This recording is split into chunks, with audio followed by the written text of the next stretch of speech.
আমরা বসে আছি সেনাপ্রধানের অফিসে, আলাপ করা হচ্ছে যে প্রধানমন্ত্রী কিভাবে পদত্যাগ করবেন, প্রেসিডেন্টের কাছে জমা দিবেন।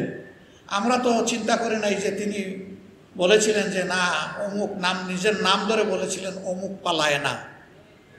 তিনি কি বলেন নাই? তো উনি পালিয়ে যাবেন এটা তো আমাদের বিশ্বাস করার কথা। সম্মানিত ভাইয়েরা, একটা দুঃসময় জাতি পার করেছে। চাঁদাবাজদের জ্বালায় অতিষ্ঠ, দখলদারের জ্বালায় অতিষ্ঠ, মা বোনদের ইজ্জত নিয়ে তটস্থ, জীবন নিয়ে অতিষ্ঠ, তটস্থ। মানুষ আতঙ্কের মধ্যে দিন কাটত, মানুষের মুখের দিকে তাকানো যেত না, চুপি চুপি কথা বলতেও ভয় পেত। একটা অদৃশ্য তালা ঠোঁটে ঝুলিয়ে দেওয়া হয়েছিল, কথা বলতে পারবো না, অন্যায় করলে তার প্রতিবাদ করা যাবে না। জামাত ইসলামের উপরে তো রাগ কেন? রাগ হচ্ছে এই দলটাকে কেউ কখনো কিনতে পারেন, খরিদ করতে পারে। এই দলটা অন্যায়ের সামনে কখনো মাথা নত করে। রাগের মূল জায়গায় এখানে। আমাদের লেজ কাটা গেছে তো তোমাদের লেজ ঠিক থাকবে কেন? গোসাটা ওই জায়গায়। ওই যে শ্রীগাল যার লেজ পুড়েছিল, সে চিন্তা করলো আমার যখন পুড়েছিল এক জায়গায় বসে থাকবো না, সব করে দৌড়াদৌড়ি করে লাগাই দেব। আলহামদুলিল্লাহ, আল্লাহ আমাদেরকে হেফাজত করেছেন। আমাদের লোকেরা ফাঁসি বরণ করে নিয়েছে কিন্তু মাথা নত করে। আমাদের লোকেরা আয়না করে গিয়েছে কিন্তু কারো কাছে গিয়ে ভিক্ষা চায়। আমাদের লোকেরা হাত পা হারিয়ে পঙ্গু হয়েছে, কারো সহানুভূতির কাঙ্গাল হয়নি আল্লাহ ছাড়া।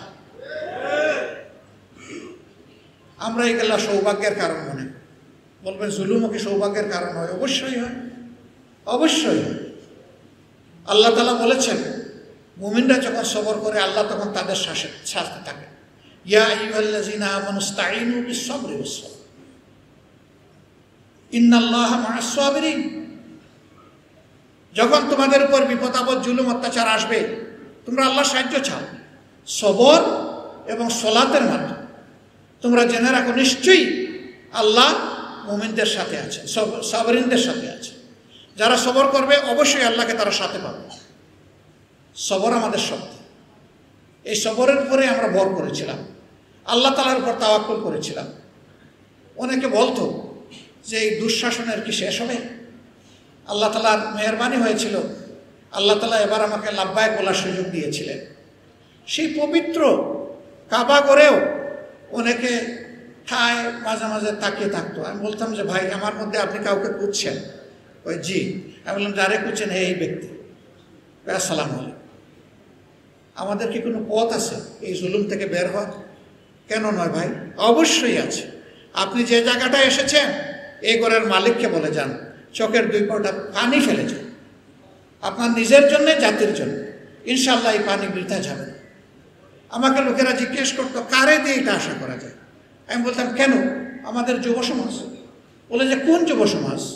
যেটা মোবাইল আর টিকটক নিয়ে পড়ে থাকে সেই যুব সমাজ? আমি বললাম হ্যাঁ, সেই যুব সমাজ।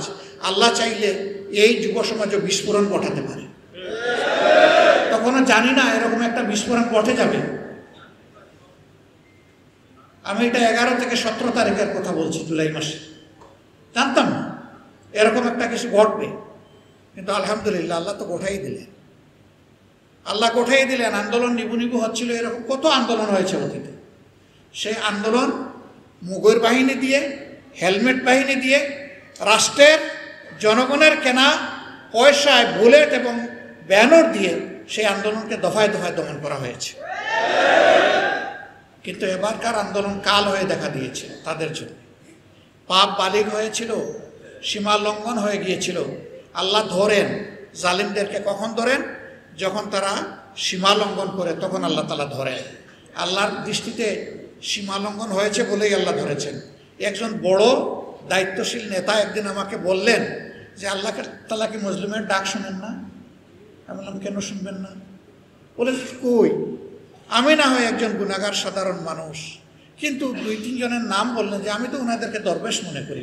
আমার চোখের পানি আল্লাহ হয়তো শুনলেন না, ওনাদের চোখের পানি আল্লাহ দেখেন না? অবশ্যই দেখেন। আমি তাকে বলেছিলাম যে আপনার ক্যালেন্ডার আর আল্লাহর ক্যালেন্ডার এক নয়। আল্লাহর একদিন আমাদের 50,000 বছরের সমান। সুতরাং আল্লাহ তাআলা আমাদের ক্যালেন্ডারে চলেন না, আল্লাহ চলেন নিজের ক্যালেন্ডারে। মানুষ বহু পরিকল্পনা করে, সব পরিকল্পনা বাস্তবায়ন হয় না, কিন্তু আল্লাহ যা পরিকল্পনা করেন তার সব কিছু বাস্তবায়ন হয়, কোনো কিছু ব্যর্থ হয় না।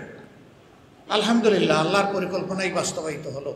আমরা বসে আছি সেনাপ্রধানের অফিসে, আলাপ করা হচ্ছে যে প্রধানমন্ত্রী কিভাবে পদত্যাগ করবেন, প্রেসিডেন্টের কাছে জমা দিবেন। আমরা তো চিন্তা করি নাই যে তিনি বলেছিলেন যে না অমুক নাম, নিজের নাম ধরে বলেছিলেন অমুক পালায় না। তিনি কি বলেন নাই? তো উনি পালিয়ে যাবেন এটা তো আমাদের বিশ্বাস করার কথা না। আমরা আলাপ আলোচনা করছি, হঠাৎ করেই আমাদের এক সহকর্মী কোনো এক দলের তিনি ঢুকে বললেন কেল্লা ফতে। কেল্লা ফতে কি?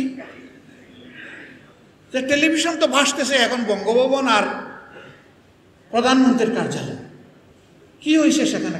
লাখ লাখ মানুষ ঢুকে গেছে। কি বলেন আপনি?